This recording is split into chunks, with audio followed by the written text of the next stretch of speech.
Delhi blast के पीछे white collar आतंक के कई कैरेक्टर हैं, लेकिन मकसद सभी का एक था, देश में एक के बाद एक सीरियल ब्लास्ट करना। आतंकियों की साजिश के पन्ने पलटने के लिए हम आपको दिल्ली नहीं, पहले श्रीनगर लेकर चलते, जहां से एक मौलवी ने आतंकियों की यह फौज तैयार की। कौन है ये मौलवी और कैसे खुला तबाही की साजिश का ये राज। दिल्ली में हुए धमाके के बाद जांच जैसे जैसे आगे बढ़ी, पुलिस एक ऐसे नाम तक पहुंची जिसे कट्टरपंथ का उस्ताद कहा जा रहा है। वो नाम है मौलवी Irfan. Irfan government medical college Srinagar का पूर्व पैरामेडिकल कर्मचारी था, लेकिन नौकरी छोड़कर इरफान मौलवी इरफान बन गया। इस पूरी आतंकी साजिश में मौलवी इरफान को केंद्रीय चरित्र के तौर पर देखा जा रहा है। मौलवी इरफान दक्षिण कश्मीर के शुपियां का रहने वाला है। गवर्नमेंट मेडिकल कॉलेज श्रीनगर से उन्होंने एक छोटी नौकरी से शुरुआत की थी, लेकिन बाद में वो नौकरी छोड़कर इमाम बने। श्रीनगर के नौगाम इलाके में वो ये काम पिछले कई सालों से कर रहे थे। ये वही नौगाम है जहां पर पुलिस को जैश-ए मोहम्मद आतंकी संगठन के पोस्टर मिले थे और जिसके बाद पुलिस ने एफआईआर दर्ज की थी। एफआईआर की छानबीन हुई, इन्वेस्टिगेशन हुई और 3 लोगों की गिरफ्तारी हुई। ये 3 वो व्यक्ति थे जिन्होंने मौलवी इरफान के कहने पर ही नौगाम श्रीनगर में ये जैश-ए मोहम्मद आतंकी संगठन के पोस्टर लगाए थे। इरफान सिर्फ नाम का मौलवी है, लेकिन इसका असली काम था आतंकवादियों का रिक्रूटमेंट करना। मौलवी इरफान के तार सीधे पाकिस्तान से जुड़े थे। वो जैश के आदेश पर साजिश का ताना बाना बुनता था। इरफान के टारगेट पर पढ़े लिखे नौजवान थे। वो पढ़े लिखे नौजवानों को रेडिकलाइज कर जैश से जोड़ता था। 19 अक्टूबर 2025 को मौलाना इरफान जम्मू कश्मीर पुलिस के हत्थे चढ़ा। इसके पास से बॉम्ब मटेरियल, हथियार और डिजिटल सबूत मिले जो डॉक्टर्स के टेरर नेटवर्क से जुड़े थे। सबसे पहले इरफान ने मुजम्मिल को जोड़ा और फिर मुजम्मिल ने अल्फा यूनिवर्सिटी में आतंकवादियों की पाठशाला तैयार की। मुजम्मिल ने ही डॉक्टर आदिल, डॉक्टर उमर और डॉक्टर शाहीन को इस मॉड्यूल में शामिल किया। बाद में शाहीन ने अपने भाई डॉक्टर परवेज अंसारी को पूरी साजिश का हिस्सा बनाया। मौलवी इरफान वो आतंकवादी है जिसे व्हाइट कॉलर टेरर मॉड्यूल का आइडियोलॉजिकल लीडर माना जा रहा है। इरफान पाकिस्तानी उमर बिन खत्ताब उर्फ हलजुल्लाह के संपर्क में था। अब एनआईए सहित आतंकी एजेंसियां उमर बिन खत्ताब के बारे में जानकारी जुटा रही हैं। मौलवी इरफान के बारे में सूत्रों का कहना है कि ये कई समय से जैश और अंसारुल गज़वतुल हिंद के आतंकवादियों के संपर्क में थे, जिसमें शुपियां का मुजम्मिल तांत्रे भी शामिल है। मुजम्मिल तांत्रे को सुरक्षा बलों ने 2022 में मार गिराया था और 2023 में उनके साथ काम करने वाले OGWs के एक बड़े नेटवर्क का पर्दाफाश पुलिस ने किया था और उनकी गिरफ्तारी की थी। हालांकि उस वक्त पुलिस की नजर मौलवी इरफान पर नहीं पड़ी और किसी भी तरीके मौलवी इरफान ने अपने आप को बचाया था। लेकिन अब इतने साल गुजरने के बाद मौलवी इरफान सुरक्षा एजेंसियों के शिकंजे में आ चुका है। मौलवी इरफान की गिरफ्तारी एनआईए ने की है। मौलवी इरफान ही वो आतंकवादी था जिसे व्हाइट कॉलर टेरर मॉड्यूल का खाका खींचा जिसने। लेकिन आतंक की इस टोली में एक मैडम सर्जन भी, जिसके तार सीधे पाकिस्तान से जुड़े हुए, जो सिर्फ धमाके पर नहीं, धमाके के आगे का प्लान भी बना रही।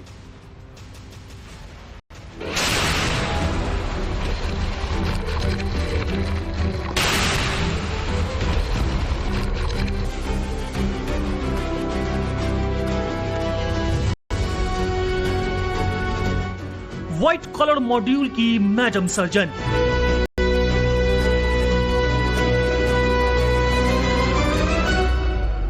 यानी डॉक्टर शाहीन।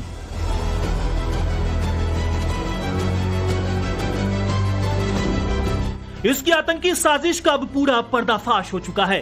दिल्ली धमाके के बाद जब जांच एजेंसियां अल्फा यूनिवर्सिटी पहुंची, तब डॉक्टर शाहीन का पर्दाफाश हुआ।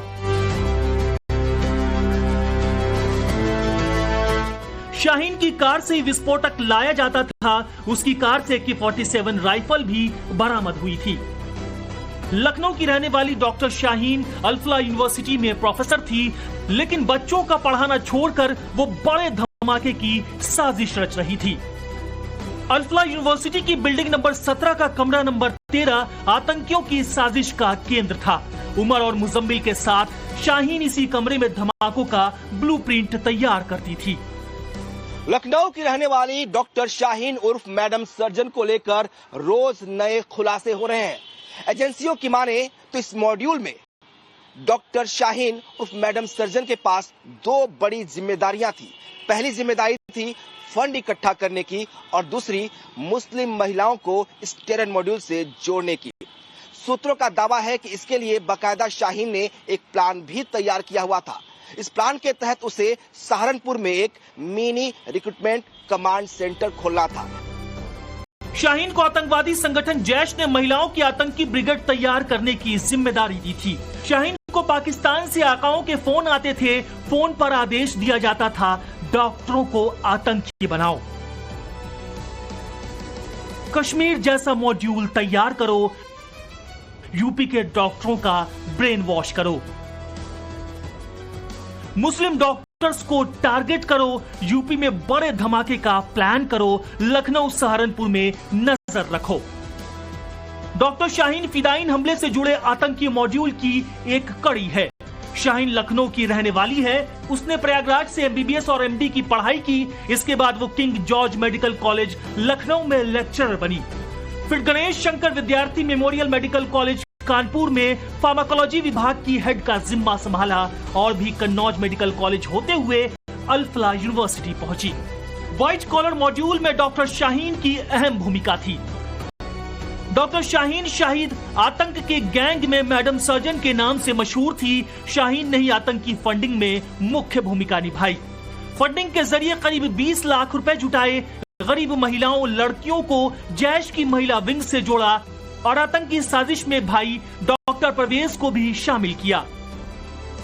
शाहीन इस पूरे डॉक्टर टेरर मॉड्यूल की सबसे सीनियर और खतरनाक महिला मेंबर थी। उसके पास पैसा, मेडिकल नेटवर्क और विदेशी कनेक्शन तीनों था। इसलिए जैश ने उसे महिला रिक्रूटमेंट और फंडिंग का जिम्मा दिया। लेकिन साजिश को अंजाम देने से पहले ही शाहीन का खेल खत्म हो गया। अब वो जांच एजेंसियों के शिकंजे में है और उससे रोज पूछताछ हो रही है। एजेंसियां शाहीन के जरिए आतंक के आका तक पहुंचने की कोशिश कर रही हैं।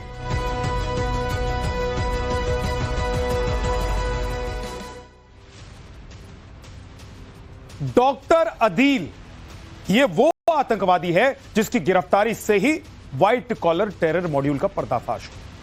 इसी से पूछताछ के बाद आतंक का कनेक्शन फरीदाबाद की अल्फला यूनिवर्सिटी पहुंचा। अब हर दिन अल्फला के रिकॉर्ड से खुल रहे आतंकियों की साजिश के राज सामने आ रहे। व्हाइट कॉलर टेरर मॉड्यूल का जिस आतंकी की गिरफ्तारी के बाद पर्दाफाश हुआ वो है डॉक्टर अदील अहमद राथर।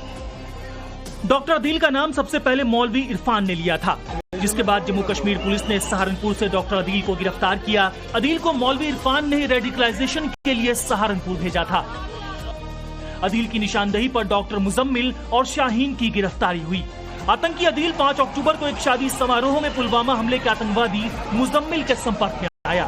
इस शादी में सहारनपुर के कई डॉक्टरों ने भी शिरकत की थी।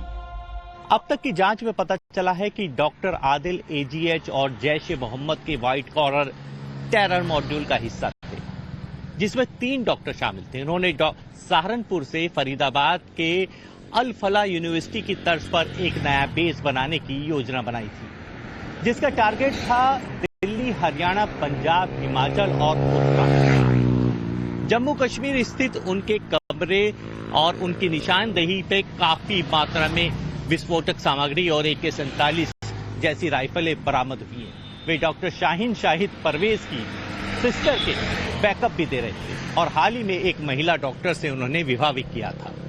7 नवंबर 2025 को श्रीनगर पुलिस ने सहारनपुर से उन्हें गिरफ्तार किया था। सहारनपुर में डॉक्टर अदील खामोशी के साथ साजिश का ताना बाना बुन रहा था। अस्पताल में काम करने वाले किसी भी कर्मचारियों को उसकी इस साजिश की कानो कान खबर नहीं लगी। अंबाला रोड पर फेमस मेडिकेयर हॉस्पिटल में लोगों का उपचार करने वाले डॉक्टर अदील अहमद को जम्मू कश्मीर पुलिस ने 6 नवंबर को गिरफ्तार किया था। व्हाइट कॉलर टेरर मॉड्यूल में अदील का काम था हथियारों का इंतजाम करना, लेकिन जब जांच एजेंसियों के हाथ अदील की डायरी लगी तो बड़ा खुलासा हुआ। अदील की डायरी में कई मोबाइल नंबर, कोड वर्ड और लोकेशन मिली। जांच एजेंसियां सभी नंबरों और कोड वर्ड को ट्रेस कर रही हैं। अदील मदरसों के कश्मीरी छात्रों को अपने साथ मिलाना चाहता था, छात्रों को साथ लेकर कुछ बड़ा करने के फिराक में था। इसी डायरी के आधार पर पुलिस ने देवबंद से आतंकी को गिरफ्तार किया था। सूत्रों के अनुसार अदील ने अपनी डायरी में कम से कम 25 लोगों के मोबाइल नंबर लिखे थे। इनमें ज्यादातर नंबर सहारनपुर और आसपास के जिलों में पढ़ने वाले कश्मीरी छात्रों के हैं। एजेंसियां अब डायरी में लिखे सभी नंबरों की जांच कर रही हैं और यह भी पता लगा रही हैं कि अदील का इन लोगों से संपर्क कैसे हुआ। इन फोन नंबरों के अलावा डायरी में कुछ कोड वर्ड्स और लोकेशंस भी दर्ज हैं। डॉक्टर अदील इस पूरे नेटवर्क को चला रहा था। अदील के कई मदरसों और मेडिकल कॉलेजों में संपर्क थे जहां कश्मीरी छात्र पढ़ते थे। वह इन छात्रों को ब्रेन वॉश कर स्लीपर सेल में बदलना चाहता था। आदिल के बाद अब खोलेंगे आतंकवादी आमिर की कुंडली। आमिर आत्मघाती हमलावर आतंकी उमर का दोस्त है। यही वो आतंकवादी है जिसकी कार से उमर ने लाल किले में धमाका किया। आतंकियों की टोली में ये मास्टर ऑफ ऑल लॉजिस्टिक्स के नाम से जाना जाता है।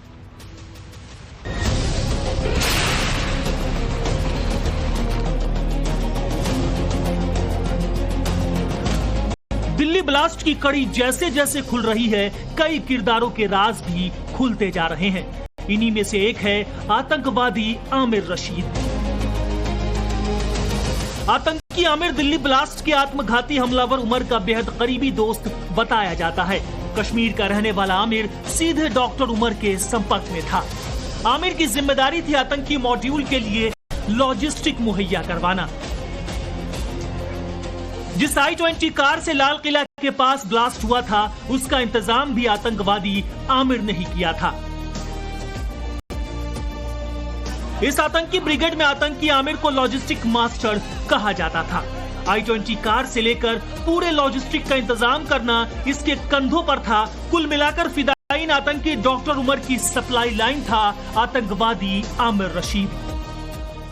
इस टेरर मॉड्यूल की जांच कर रही एनआईए के हाथ कई सबूत लगे हैं, जिससे साफ पता चल रहा है कि किस तरीके से इस मॉड्यूल में शामिल सभी किरदार का अपना अपना अलग रोल था। एनआईए ने सबसे पहली गिरफ्तारी आमिर की। आमिर कश्मीर का रहने वाला है और उसके बारे में ये बताया जा रहा है कि वो मॉड्यूल को लॉजिस्टिक मुहैया कराया करता था। जिस I-20 गाड़ी से विस्फोट हुआ, वो गाड़ी आमिर ने ही उमर को मुहैया कराया था। आमिर उमर के डायरेक्ट संपर्क में था। इतना ही नहीं, I-20 गाड़ी खरीदने के लिए पैसे उमर ने दिए थे। ये पैसे आतंकी फंडिंग का हिस्सा थी। इस I-20 कार को खरीदने के पैसे भी आतंकी उमर ने ही दिए थे, जिसका इंतजाम टेरर फंडिंग से किया गया था। आतंकी आमिर रशीद कश्मीर के पंपोर का रहने वाला है, लेकिन इसकी गिरफ्तारी दिल्ली से की गई। उमर के साथ मिलकर इसी ने आत्मघाती हमले का प्लान तैयार किया था। सबसे खास बात यह है कि जिस कार में ब्लास्ट हुआ, वो कार आमिर के नाम पर ही रजिस्टर्ड थी। इसी के बाद एनआईए ने आमिर को गिरफ्तार किया। आमिर रशीद कोई डॉक्टर नहीं बल्कि प्लम्बर का काम करता था। उसके भाई को भी गिरफ्तार किया जा चुका है। एनआईए सूत्रों के मुताबिक आतंकी आमिर खास तौर पर दिल्ली आया था ताकि धमाके के लिए कार खरीदी जा सके। दिल्ली ब्लास्ट में एनआईए ने पहली गिरफ्तारी आतंकवादी आमिर की ही की थी। अब ये 10 दिनों की एनआईए रिमांड पर है। एनआईए आतंकी आमिर से गहन पूछताछ कर रही है ताकि आतंक की टेरर फंडिंग की आका तक पहुंचा जा सके।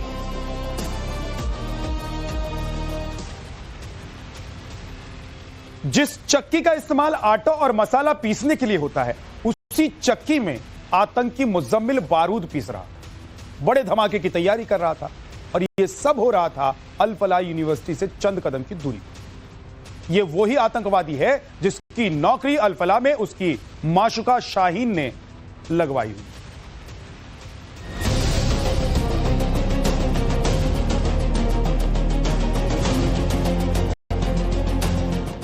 अल फलाह यूनिवर्सिटी का डॉक्टर मुजम्मिल।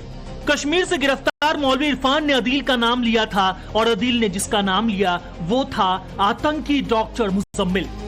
स्टूडेंट्स को रेडिकलाइज करने वाला असली ऑपरेटर था मुजम्मिल। डॉक्टर के भेष में आतंकवादी मुजम्मिल के हाथों में बम बनाने की जिम्मेदारी थी। सूत्रों के मुताबिक मुजम्मिल को विदेशी हैंडलर हंजुल्ला ने 42 बम बनाने का वीडियो भेजा था।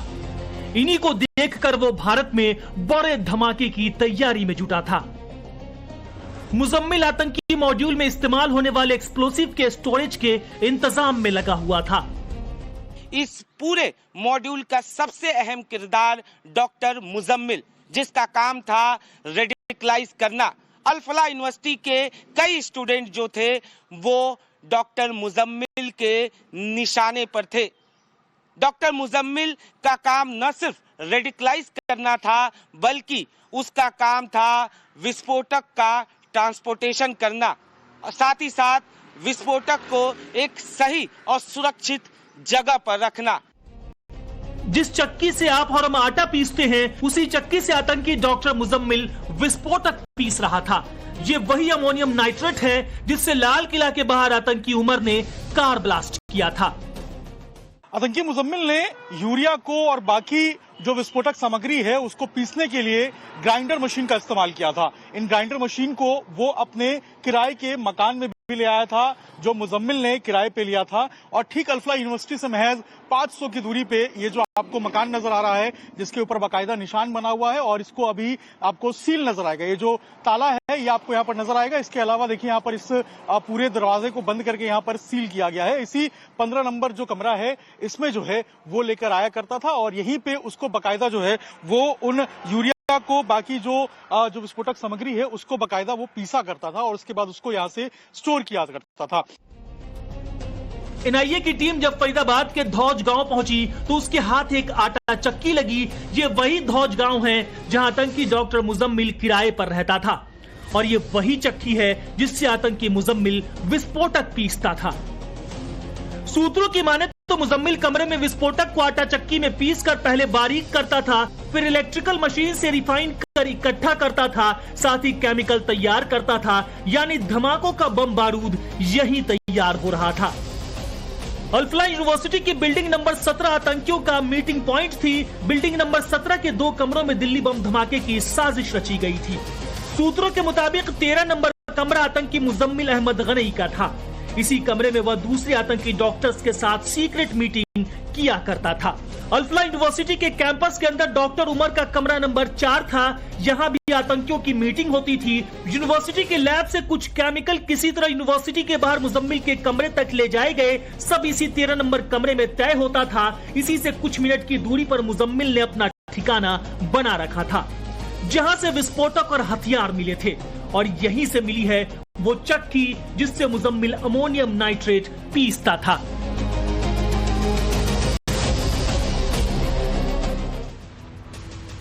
डॉक्टर शाहीन ने पहले अल फलाह यूनिवर्सिटी में मुजम्मिल की नौकरी लगाई और फिर आतंकी डॉक्टर उमर की एंट्री करवाई, और यहीं से तैयार हुआ धमाके का। सूत्रों के मुताबिक मुजम्मिल आईएसआईएस और अल-कायदा के फिदाइन हमलों के वीडियोस को देखा करता था, और फिर ऐसा ही उसने 10 नवंबर को दिल्ली में लाल किले के सामने कर दिया।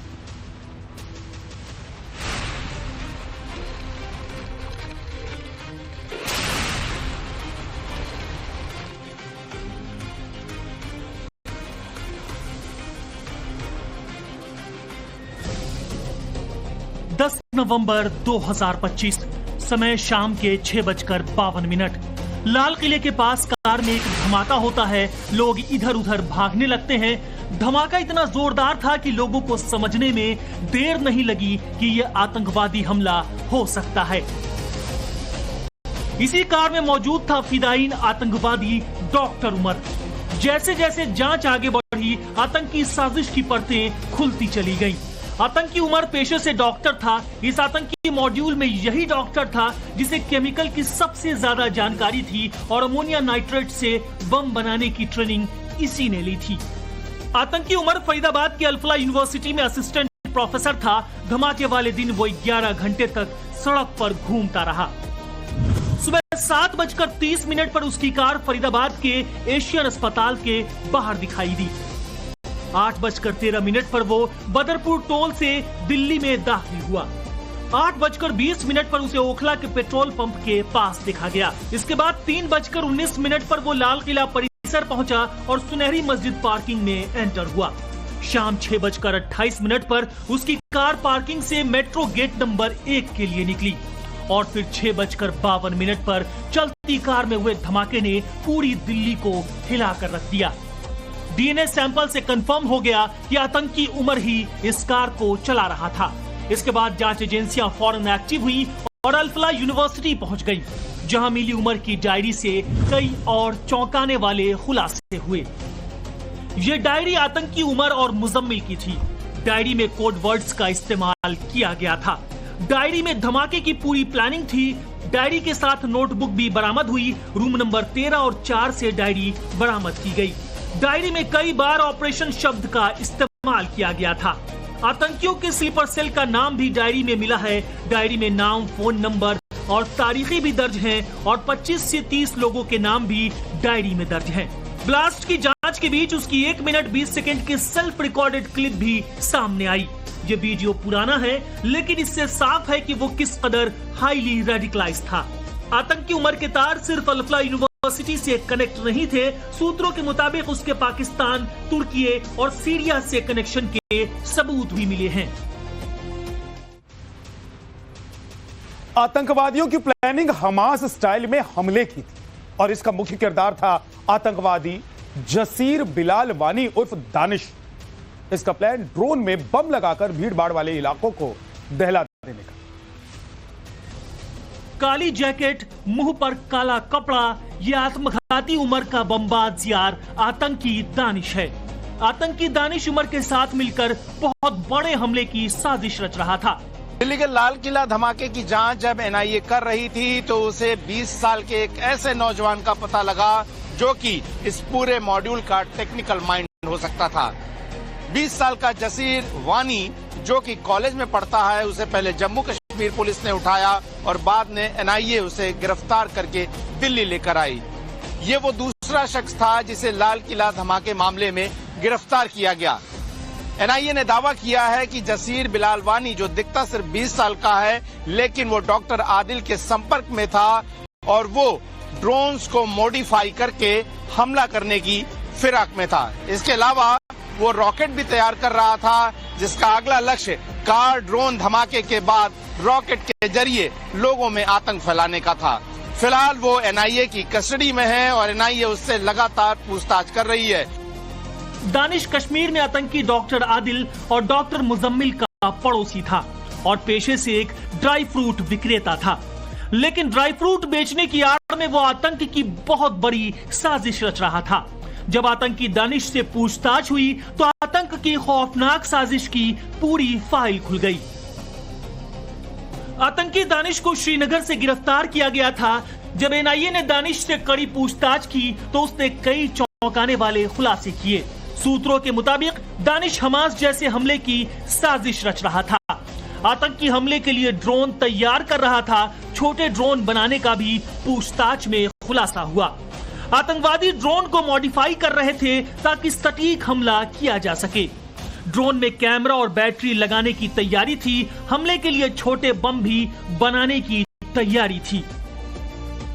आतंकी दानिश ड्रोन बम बनाने में माहिर था। प्लान यह था कि ड्रोन को किसी भीड़ भाड़ वाली जगह या सुरक्षा ठिकाने पर उड़ाकर टारगेटेड ब्लास्ट किया जा सके। गाजा में ऐसे ही ड्रोन अटैक का तरीका देखा गया है। उसी मॉडल को यहां कॉपी करने की कोशिश हो रही थी। पूछताछ में पता चला कि आतंकी दानिश कई सोशल मीडिया प्लेटफॉर्म से जुड़ा था। दानिश ने कई प्राइवेट चैट्स ग्रुप ज्वाइन किए थे। प्राइवेट चैट्स ग्रुप में दानिश को वीडियो मिलते थे। वीडियो से ड्रोन और रॉकेट की जानकारी लेता था। वीडियो देखकर ड्रोन मॉडिफाई करना सीखता था। चैट ग्रुप्स में रॉकेट बनाने की टेक जानकारी ली। उमर को ड्रोन और रॉकेट की जानकारी देता था। सोशल मीडिया अकाउंट्स को खंगाला जा रहा है। दानिश रूस यूक्रेन युद्ध के वीडियो देखता था। दानिश हमास इजराइल जंग के वीडियो देखता था। गिरफ्तारी से पहले दानिश ने कई अकाउंट डीएक्टिवेट किए। दानिश की साइबर एक्टिविटी को खंगाला जा रहा है। दानिश जैश ए मोहम्मद के उस आतंकी मॉड्यूल का हिस्सा है जो ड्रोन का इस्तेमाल करके हमास जैसे हमले करने के फिराक में था। लेकिन इससे पहले कि अपनी नापाक साजिश को अंजाम देता, सुरक्षा एजेंसियों के हाथ इनके गिरबान तक पहुंच चुके हैं। इस आतंकी साजिश का केंद्र बिंदु है फरीदाबाद की अल फलाह यूनिवर्सिटी। यहां से व्हाइट कॉलर आतंकवादियों ने साजिश का पूरा ताना बाना बुना और यहीं से मिली है आतंकवादियों की टेरर डायरी। लेकिन सवाल यह है कि सालों से चल रही देश विरोधी साजिश का यूनिवर्सिटी का पता कैसे नहीं चला। हरियाणा का फरीदाबाद शहर यही है अल फलाह यूनिवर्सिटी। धौज गांव में मौजूद अल फलाह यूनिवर्सिटी से ही व्हाइट कॉलर आतंक का मॉड्यूल तैयार हुआ। एक नहीं, दो नहीं, पूरे 3 खुखार आतंकवादी इसी यूनिवर्सिटी में बैठकर देश के खिलाफ बड़ी साजिश रच रहे थे। आतंकी उमर, मुजम्मिल और शाहीन ने दिल्ली धमाकों की पटकथा यहीं से लिखी। सूत्रों के मुताबिक साजिश का यह खेल कई सालों से चल रहा था। ऐसे में सवाल यह है कि देश विरोधी इस साजिश का यूनिवर्सिटी प्रशासन को पता कैसे नहीं चला। मौलवी इरफान ने आतंकी अदील का नाम लिया था और अदील ने मुजम्मिल का। इसके बाद तो उमर और डॉक्टर शाहीन की कुंडली खंगाली गई। सभी की साजिश का सेंटर पॉइंट अल फलाह यूनिवर्सिटी थी। लेकिन सबसे बड़ा सवाल यह है कि आखिर यह अल फलाह यूनिवर्सिटी के चेयरमैन जावेद सिद्दीकी सोते क्यों रहे? यूनिवर्सिटी प्रशासन ने आंखें क्यों मूंद रखी थी? यूनिवर्सिटी के अंदर आतंक की इतनी बड़ी साजिश को अंजाम देने के लिए लगातार मीटिंग करते रहते थे, बावजूद इसके यूनिवर्सिटी प्रशासन को इसकी भनक क्यों नहीं लगी? ऐसे कई सवाल हैं जो अल फलाह यूनिवर्सिटी को लेकर उठ रहे हैं।